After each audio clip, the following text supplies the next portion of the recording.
Merci pour tous vos témoignages. Avant qu'on passe aux questions, peut-être qu'il y a un sujet particulier qui vous tiendra à cœur et qui n'aurait pas été abordé encore.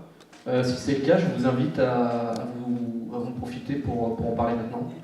Si, enfin moi c'est plutôt le point de vue du thérapeute que je défendrais sur les violences et puis sur les troubles que peuvent rencontrer tout être humain. Je pense qu'il y a toujours possibilité de guérir.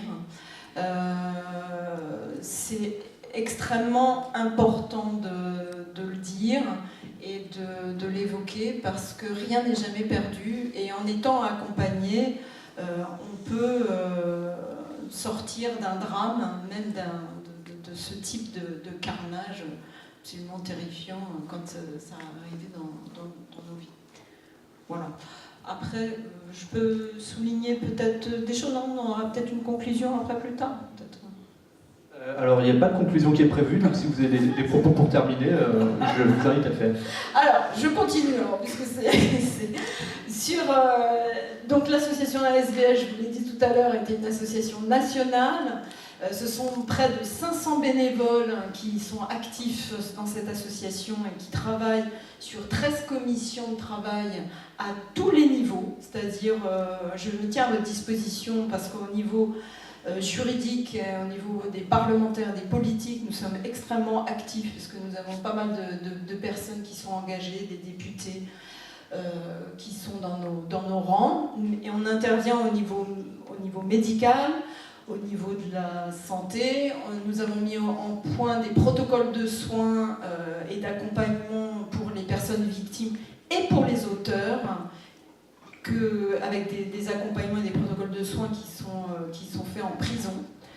Donc le retour que je peux vous faire, c'est pas moi personnellement qui suis allée, mais donc pour vous dire ce que je vous ai dit tout à l'heure par rapport aux auteurs qui étaient des personnes en souffrance, c'est une vraie réalité, voilà. Nous avons sur Grenoble, c'est une information pour vous, nous vous invitons avec grande joie à venir à notre formation. Nous proposons une formation sur les bases en matière de violences sexuelles. Ça a lieu les 12 et 13 octobre 2019 à la Maison des Avocats de Grenoble. Et donc, sur 2 jours, c'est gratuit et tous les publics sont invités. Donc, que vous soyez étudiant, si vous voulez amener vos parents, la famille, vos médecins, etc. Il y a 2 jours qui sont consacrés uniquement aux violences sexuelles et qui expliquent en long, en large, non seulement sur un plan juridique, mais sur un plan médical, les conséquences et les somatisations des dégâts qualitatifs et quantitatifs qui sont faits sur une personne qui a subi des violences, quelles qu'elles soient. Voilà. Alors, moi, ce qui me tient à cœur, c'est on est fondateur d'une société savante qui est la Société française de pédiatrie médico-légale. Le sujet est assez connexe parce que on a parlé de violences faites dans le huis clos des familles, tout ça, et toutes les violences aux enfants. Il y a des violences sexuelles, il y a des violences physiques, il y a des violences de carence affective, nutritionnelle, etc. Ça, c'est le huis clos. Et c'est un peu le même genre de raisonnement. Et c'est des dossiers extrêmement compliqués. Donc, vous savez, un bébé secoué, tout ça, c'est très très compliqué à gérer. C'est le huis clos. Et c'est souvent la parole contre parole. Et malheureusement, on peut constater, et je pense qu'on a des statistiques assez proches, qu'on a même assez peu de dossiers de secoueurs d'enfants devant ce qui devrait être les assises. C'est aussi, il y a la même problématique de correctionnalisation, à mon avis, et il y a la même problématique de nombre de non-lieux, etc. C'est des problèmes relativement connexes, très très sensibles, et c'est des problèmes qui sont, pour les praticiens qu'on est, très importants, parce qu'on ne veut surtout pas, dans des histoires, envoyer des parents, condamner des parents qui ne mériteraient pas d'être condamnés, mais on a un devoir général de protection d'enfants. Donc bon, si je pouvais rajouter ce point, parce que bon, là... Et sachez que cette Société française de pédiatrie médico-légale, elle est née qu'en 2016, vous voyez, alors que la Société française de médecine légale a 150 ans. Donc c'est un problème qui émerge, on en prend conscience, on essaye, c'est des problèmes très compliqués, on se réunit régulièrement et bon, ça, on fait progresser cette cause. Voilà.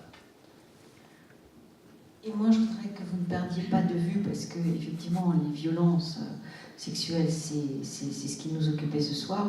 Mais je ne voudrais pas que vous perdiez de vue que les violences tout court, il y a très peu de poursuites. Déjà, il y a j'ai une victime sur 3 qui va porter plainte en cas de violence physique, et après il y a 21 personnes, 21% des auteurs, quand il y a poursuite, qui vont être condamnés. Il ne faut pas perdre de vue que on n'est pas dans la justice, elle n'est pas systématique, ça ne concerne pas que les affaires de violences sexuelles. Il y a énormément de violences qui ne sont pas des violences sexuelles, qui ne sont pas poursuivies. Beaucoup d'infractions ne sont pas poursuivies. Moi, je voulais rajouter que l'association de victimes, c'est généraliste dans le sens qu'on reçoit toute personne qui s'estime victime, tout type de victime, mais qu'au niveau aussi des violences sexuelles, les thèmes qu'abordons ce soir, nous avons des personnes spécialisées dans le traitement et l'accompagnement de ces personnes-là. Parce qu'on se rend compte aussi qu'il y a beaucoup parfois de méconnaissances encore, même de divers milieux, des personnes qui ne connaissent pas les conséquences des violences, du traumatisme des victimes.